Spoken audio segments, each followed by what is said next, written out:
Hello friends, welcome once again to my YouTube channel. और आप सब सोच रहे होंगे कि मैं इतने दिन बाद ये वीडियो क्यों बना रहा हूँ। तो जैसे कि मेरा जो चैनल है आपने देखा होगा, इसमें मोस्टली मैं एजुकेशनल से रिलेटेड वीडियो ही अपलोड किया करता था और मोस्टली हिस्ट्री बेस्ड। तो मैं क्या था कि पहले मेरे को जैसे हिस्ट्री का आर्टिकल्स पढ़ने का शौक था। तो मैं कुछ हिस्ट्री का आर्टिकल्स पढ़ता था। मैं किसी यूपीएससी या किसी भी ऐसे एग्जामिनेशन का प्रिपरेशन नहीं कर रहा था और ना ही मैं किसी कोचिंग इंस्टीट्यूट या कहीं पे किसी स्टूडेंट्स को पढ़ाता था। बट जनरली मेरे को बस आर्टिकल्स पढ़ने का शौक था, तो मैं पढ़ता था और मेरे को एक दिन आइडिया आया कि क्यों ना इसे डिजिटल फॉर्म में रिकॉर्ड किया जाए। तो वहीं से मेरे को यूट्यूब का आइडिया आया था 2022 में। तो मैं हिस्ट्री से related ancient history, medieval history, ये काफ़ी मैंने पढ़ा था और उसकी जो वीडियोज़ है उसको रिकॉर्ड करके यूट्यूब में काफ़ी मैंने 2-3 साल तक डाला भी। तो अब क्योंकि मैं एक कॉरपोरेट जॉब करता हूँ, 9 to 5 का मैं जॉब करता हूँ और मेरे पास उतना टाइम नहीं रहता है कि अब मैं और हिस्ट्री से मतलब और वीडियो हिस्ट्री से रिलेटेड बना पाऊँ। बट क्योंकि मैं अपने जॉब के अलावा कुछ ट्रेडिंग भी करता हूँ, तो अभी मेरे को ट्रेडिंग में काफ़ी इंटरेस्ट आया है और मैं ट्रेडिंग से रिलेटेड काफ़ी रिसर्च कर रहा हूँ और मैं काफ़ी एक्टिव ट्रेडर भी हूँ। ऑल्दो मैं लगभग पिछले 7-8 साल से ट्रेडिंग कर रहा हूँ और लेकिन मैं उतना एक्टिव नहीं था ट्रेडिंग में। एक्टिव नहीं था मतलब मेरा एक बहुत large amount of money trading में नहीं लगा हुआ था। एक स्मॉल अमाउंट्स ऑफ मनी मैं ट्रेडिंग में इन्वेस्ट करता हूँ, कुछ अमाउंट में एसआईपी में इन्वेस्ट करता हूँ। तो लेकिन अभी मेरे को पूरा एक्टिवली थोड़ा बहुत टाइम मिला है, तो मैं सोच रहा था कि क्यों ना ट्रेडिंग से रिलेटेड कुछ वीडियोस को रिकॉर्ड करके यूट्यूब में डाला जाए। तो मैं वो अभी कुछ वीडियोस बना रहा हूँ। तो आप सब बताना कि आपको ये वीडियो कैसा लगा, वेदर आपके लिए कुछ यूज़फुल रहा कि नहीं रहा। तो मेरा जो नॉलेज है ट्रेडिंग का मैं आपसे वो शेयर करूँगा। तो सबसे पहले आप ट्रेडिंग में क्या देखते हैं, मतलब कंपनी को कैसे वैल्यू करते हैं, आपको कैसे पता चलता है कि कौन से स्टॉक्स को खरीदना है या नहीं खरीदना है, या कितने दिन तक होल्ड करना है, कब सेल करना है, कब बाय करना है। काफ़ी कुछ मैटर करता है। तो हम लोग उस मतलब एक एक चीज़ को डिस्कस करेंगे काफ़ी सारे आने वाले वीडियोस में। मैं उतना रेगुलर ऑल्दो वीडियो नहीं डालूंगा, लेकिन जब भी मेरे को टाइम मिलेगा मैं बना के डाल दूंगा। तो सबसे पहले डिस्कस करते हैं कि लेट से आपने एक ब्रोकिंग फर्म के साथ लेट से जीरोधा या ग्रो में अपना अकाउंट खुलवा लिया, ट्रेडिंग अकाउंट। और अभी हम लोग मतलब स्टॉक ट्रेडिंग के बारे में ही बात करेंगे, इक्विटीज़ के बारे में। एफ एंड ओ का मेरे को ज़्यादा आइडिया नहीं है, तो मैं F and O futures and options में मैं करता भी नहीं हूँ। मैं लॉन्ग टर्म ट्रेडर हूँ, लॉन्ग टर्म इन्वेस्टर हूँ। तो मैं लॉन्ग टर्म पर्सपेक्टिव से ही देखता हूँ, तो मैं उसके बारे में ही शेयर करूँगा। तो लेट से आपने एक स्टॉक फर्म के साथ अपना ट्रेडिंग अकाउंट खुलवा लिया, जीरोधा या ग्रो के साथ। अब आपको शेयर ट्रेड करना है, लेट से कोई शेयर्स परचेज करना है। तो आपको कैसे पता चलेगा कि मैं सॉरी तो आपको कैसे पता चलेगा कि कौन सा शेयर्स आपको परचेज करना है या नहीं करना है, या कब परचेज करना है, कब बाय करना है, कब सेल करना है। तो उसके फंडामेंटल्स क्या होते हैं, तो लेट्स सी दैट। तो कोई भी शेयर जब आप परचेज करते हो, लेट्स से फॉर एग्जांपल आपने Adani power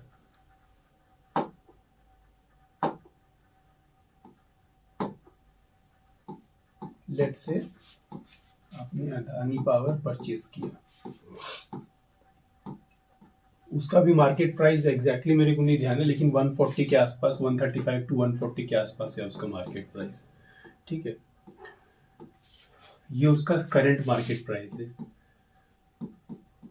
current market price मतलब कि वैल्यू ऑफ वन शेयर। अभी आपको कैसे पता चलेगा कि जो 135 या 145 है इसमें मैं खरीदूं या नहीं खरीदूं। कहीं ऐसा तो नहीं कि आपने खरीद लिया और फिर कुछ दिन बाद इसका दाम घट गया, तो आपको तो लॉस हो जाएगा। आप तो यही सोचोगे ना कि मैं 135 में खरीद रहा हूँ तो एटलीस्ट इसका दाम 150 तक जाए या 160 तक जाए, तभी आपको कुछ प्रॉफिट होगा। तो सबसे पहले तो जब आप जीरोधा में ही लेट से जब आप अकाउंट खोलोगे, तो उसमें आपको एक चीज क्लियरली आ जाएगा। क्लियरली क्या आता है उसमें, जब आप फंडामेंटल एनालिसिस में जाओगे तो उसमें आपको दिखेगा पी।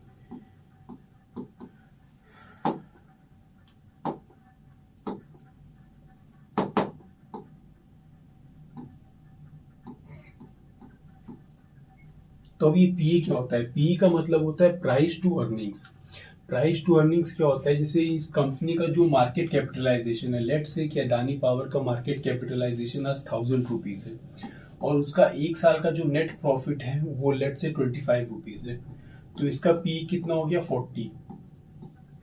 तो इससे अभी हमें क्या पता चलता है? इससे ये हो गया उसका मार्केट कैपिटलाइजेशन और ये हो गया उसका प्रॉफिट। तो अगर हमें को पी जितना कम होगा उतना अच्छा है, क्योंकि पी जितना कम होगा इसका मतलब उस कंपनी का अर्निंग्स उतना ज़्यादा है। तो पी जितना कम है वो वैल्यू उतना, वो स्टॉक उतना ही अंडर वैल्यूड है।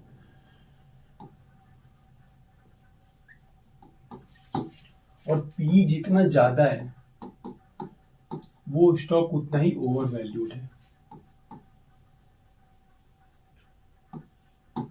तो अभी हमें ये कैसे पता चलेगा कि इसका जो ये जो अदानी पावर है इसका मीडियन पी कितना है, मतलब कि इसका एवरेज पी कितना होना चाहिए? तो जब आप उसमें देखोगे फंडामेंटल्स में तो आपको उसका सेक्टर पी भी दिखाता है। लेट से कि इसका पी अभी कुछ अदानी पावर का लेट से कुछ भी पी चल रहा हो, लेट से 40 पी चल रहा हो, तो वहां पे आपको ये भी दिखाएगा कि उस सेक्टर का पी कितना है। उस सेक्टर का पी लेट से उसमें चल रहा हो 35, तो आपको पता चल जाएगा ये सेक्टर का पी 35 है, लेकिन अदानी पावर का जो पी है वो 40 है। इसका मतलब है कि वो हायर पीई पे ट्रेड कर रहा है। लेकिन इसके काफी सारे रीजंस हो सकते हैं। सेक्टर में तो इस कंपनी में जितने भी पावर जनरेशन कंपनीज है सबका एवरेज एक पी निकाला जाता है, तो उसमें सारे कंपनीज का एवरेज पी 35 है, लेकिन अदानी पावर का 40 है।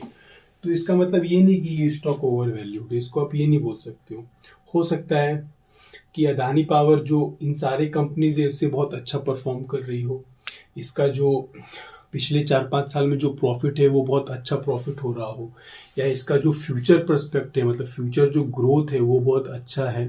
इस कंपनी में डेप्थ कम है, हो सकता है इस कंपनी का जो फ्री कैश फ्लो है वो ज़्यादा है, या इस कंपनी का जो मैनेजमेंट है वो मतलब पिछले 10 साल या पिछले 20 साल से कंपनी का ट्रैक रिकॉर्ड काफ़ी अच्छा है। तो आप ये नहीं देख सकते हो कि इस सेक्टर का पी 35 है, इसका पी 40 है, तो मैं इसमें इन्वेस्ट नहीं करूंगा। This is not the right philosophy. मतलब ठीक, इससे आपको एक एवरेज में एक आइडिया मिल जाएगा कि मतलब कि अदानी पावर जो इस सेक्टर है इसका जो पी है लेट से वो 35 के अराउंड होता है, तो इसका 40 है, तो मतलब ठीक है अभी मैं इन्वेस्ट कर सकता हूँ। मतलब लेकिन कितना कर सकता हूँ और कितने दिन के लिए कर सकता हूँ वो वैरी करता है। वो किस किस चीज़ पे वैरी करता है, तो उसमें भी काफ़ी सारे फैक्टर्स होते हैं। और उसमें फैक्टर्स क्या होते हैं? सबसे इम्पोर्टेंट जो एज अ इन्वेस्टर, जो शेयर मार्केट में जो इन्वेस्टर लोग देखते हैं, जो जितना मेरे को पता चला है वो ये देखते हैं कि पिछले 3 साल में वो कंपनी किस रेट से ग्रोथ कर रही है, रेट ऑफ ग्रोथ।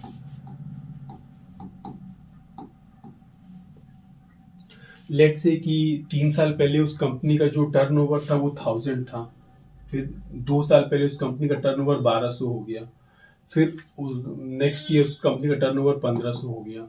मतलब ये हर कंपनी हर ईयर लगभग 20 ईयर से इसका सेल्स ग्रोथ हो रहा है।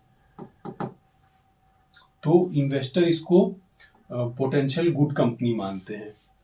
इसी टर्म में अब वो देखेंगे कि जैसे सेल्स ग्रोथ हो रहा है तो प्रॉफिट भी ग्रोथ हो रहा है कि लेट से फर्स्ट ईयर का प्रॉफिट था 10, फिर लेट से बढ़ के हो गया 12, फिर लेट से बढ़ के हो गया 15, मतलब प्रॉफिट भी 20% के हिसाब से ग्रोथ हो रहा है।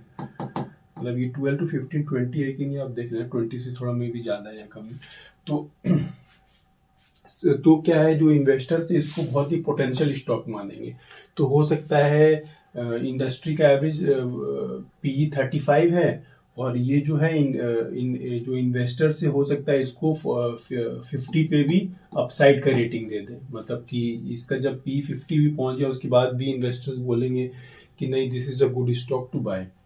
फॉर एग्जाम्पल अगर मैं एग्जांपल दूं तो जैसे HDFC बैंक है, वो कॉन्स्टेंटली पिछले 7-8 साल से हर साल ग्रो कर रहा है, उसका रेवेन्यू हर साल उसका प्रॉफिट ग्रो कर रहा है। ऐसे बहुत सारी कंपनीज आप रिसर्च कर सकते हो, मैं आने वाली वीडियोस में रिसर्च करके बताऊंगा अभी।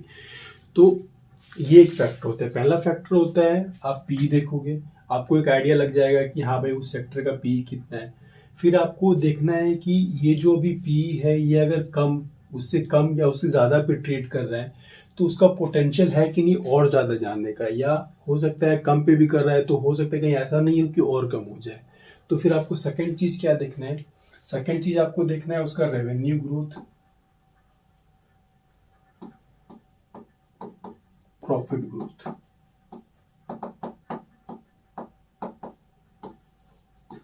ठीक है, फर्स्ट हो गया पी, सेकंड हो गया रेवेन्यू, थर्ड हो गया प्रॉफिट ग्रोथ। अब आप फोर्थ चीज क्या देखोगे, फोर्थ चीज आप देखोगे कि कंपनी का फ्यूचर रेवेन्यू ग्रोथ हो सकता है कि नहीं। अब आपको वो कैसे पता चला कि कंपनी फ्यूचर में रेवेन्यू उसका ग्रो होगा कि नहीं, तो आपको न्यूज़ पढ़ना पड़ेगा उसके बारे में। आपको जैसे न्यूज़ में आर्टिकल्स आते हैं उसमें पढ़ना पड़ेगा कि कंपनी का फ्यूचर प्लान्स कितना है। जैसे अदानी पावर है तो उसका न्यूज़ में है, जैसे उसका करंट अभी कैपेसिटी है 18 गीगावाट का प्रोडक्शन कैपेसिटी, और ऐसा न्यूज़ में आ रहा है कि 2032 तक उनका जो प्रोडक्शन कैपेसिटी हो जाएगा वो 40+ गीगावाट हो जाएगा।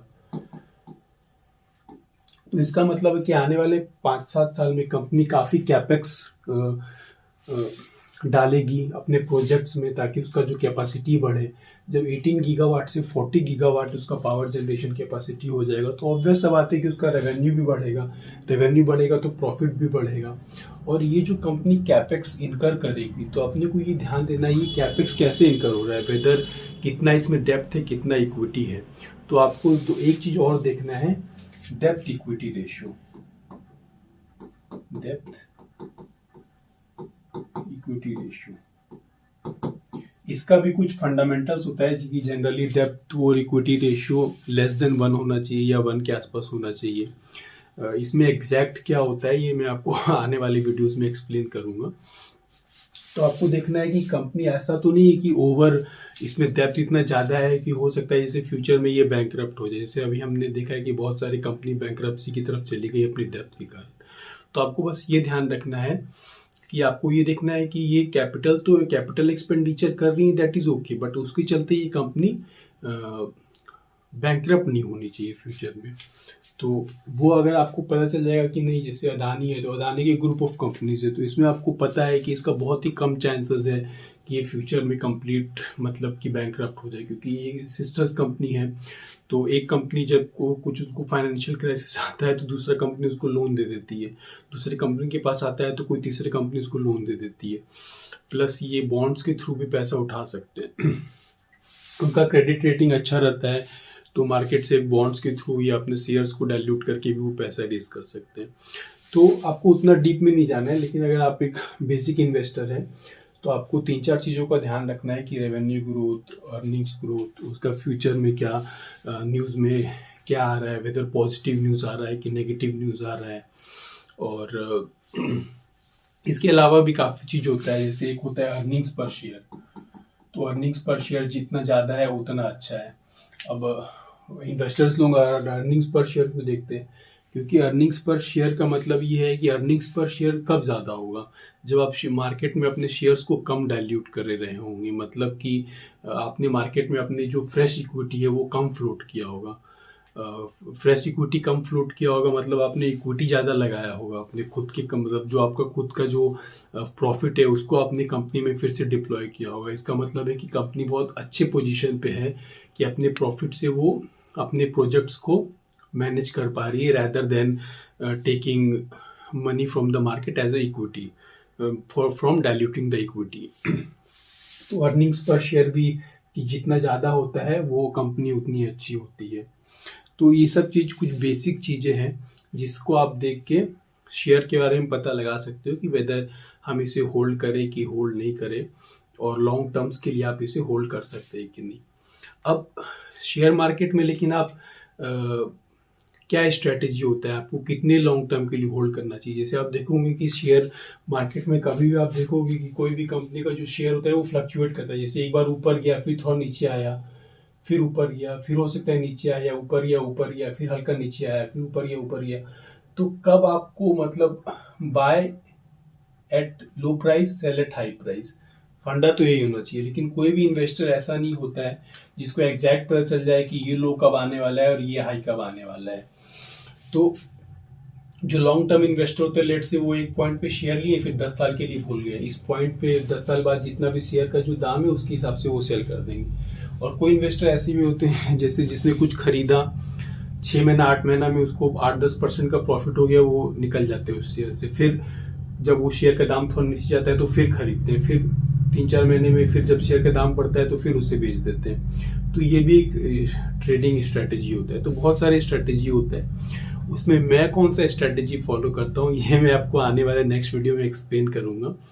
और मैं एग्जैक्टली कैसे ट्रेडिंग करता हूँ मैं वो भी एक्सप्लेन करूँगा with the help of example हमने। और ये जो आज मैंने सब समझाया इसको भी मैं काइट में बाकायदा आपको एक वीडियो यहाँ पे काइट का लॉगिन करके आपको दिखाऊंगा हर स्टेप। तो वो हम अपने आने वाले वीडियोस में देखेंगे। तो तब तक के लिए अपना ध्यान रखिए। Thank you.